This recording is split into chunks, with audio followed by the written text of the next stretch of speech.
After Russell Wilson had another uninspiring performance in front of a national audience, Brian Daboll has decided to make a change. Jaxon Dart is now QB1 for the New York Giants. After Russ was brought in to win games, but after 3 weeks, the Giants stood at 0-3, with the offense looking anemic as ever. In week 1, Russ completed 46% of his passes against the Washington Commanders, as the offense could only muster 6 points. Despite throwing for over 450 yards and 3 touchdowns against the Dallas Cowboys in week 2, it was Wilson's interception that set up the Cowboys' win in overtime.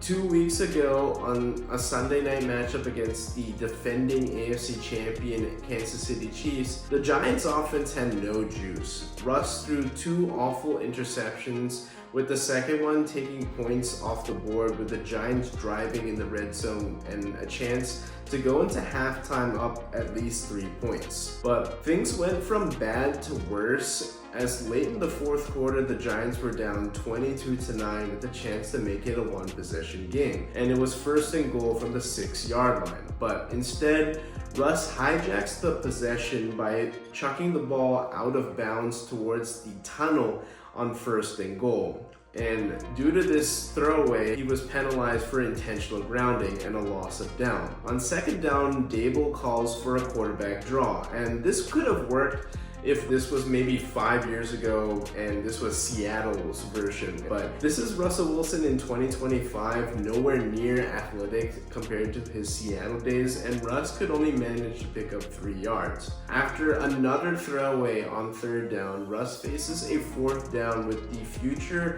of his career hanging in the balance. Russ faces pressure once again, but elects to throw the ball out the back of the end zone once again, without even giving his receivers a chance. This probably was the most puzzling series I've ever seen, and with a chance to get back into the game in a goal-to-go situation, Russ elects for 3 throwaways in the process, with the last one being so bad that it hits the uprights. I don't even know what Russ was trying to do here. Maybe he was trying to prevent his already embarrassing stat line from getting even worse, but at the end of the day, the Giants faithful were raining down boos, demanding for Jaxon Dart to start in week 4, and post-game, Brian Daboll remained non-committal to next week's starter, as he looked completely disgusted with answering questions whether or not Russ is going to be the starter for their week 4 matchup against the Kansas City Chiefs. I do think the Giants did give Russell Wilson more than a fair shake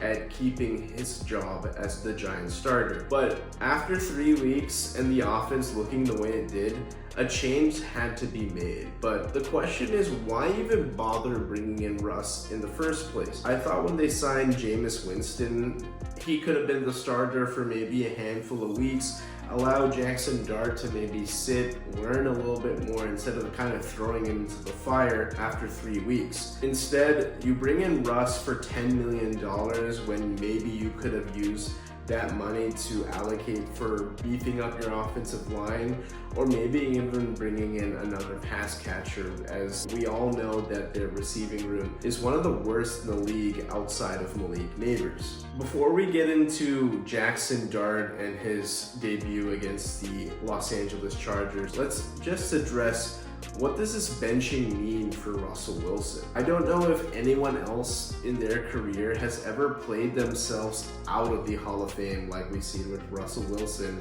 in the last 4 seasons. His post-Seattle career has been an utter disaster. Denver ate a record $85 million dead cap hit just to get rid of him. The Pittsburgh Steelers let him walk after closing out the season on a 5-game losing streak, and they elected for the older Aaron Rodgers, just a season removed from a torn Achilles. And now the New York Giants have pulled the rug out from under him before the end of September. Let's remember that Russ is seen around the league as a quarterback with diminishing skills and a decline in play. Definitely doesn't appear that he is the same guy compared to what we saw back in his Seattle days. If the evidence isn't already clear, Russell Wilson is washed and has no business being being a starter in the NFL anymore. Jaxon Dart steps in as a potential savior for this regime. If he can develop, even flash some potential sometime this season, it may give ownership enough reason to bring back GM Joe Schoen and head coach Brian Daboll. However,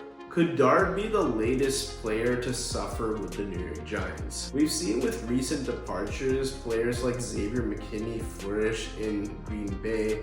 Daniel Jones has led the Colts to a 3-0 start. Saquon Barkley looked so dominant last year on way to winning a Super Bowl with the Philadelphia Eagles and winning Offensive Player of the Year that I don't know if John Mara has gotten even a wink of sleep since his departure last year in March of 2024. The question remains to be seen, but in Jaxon Dart's debut, he brought some energy and much needed juice to the Giants offense as he led the Giants on an opening drive of over 90 yards as he capped off the drive with a 15-yard touchdown scamper for his first touchdown of his career. The moment didn't look too big for the Giants' first-round draft pick, who used his legs at times on designed runs and scrambles, and his ability to avoid pressure kept the Chargers' defense off balance, as the numbers didn't really jump off the page.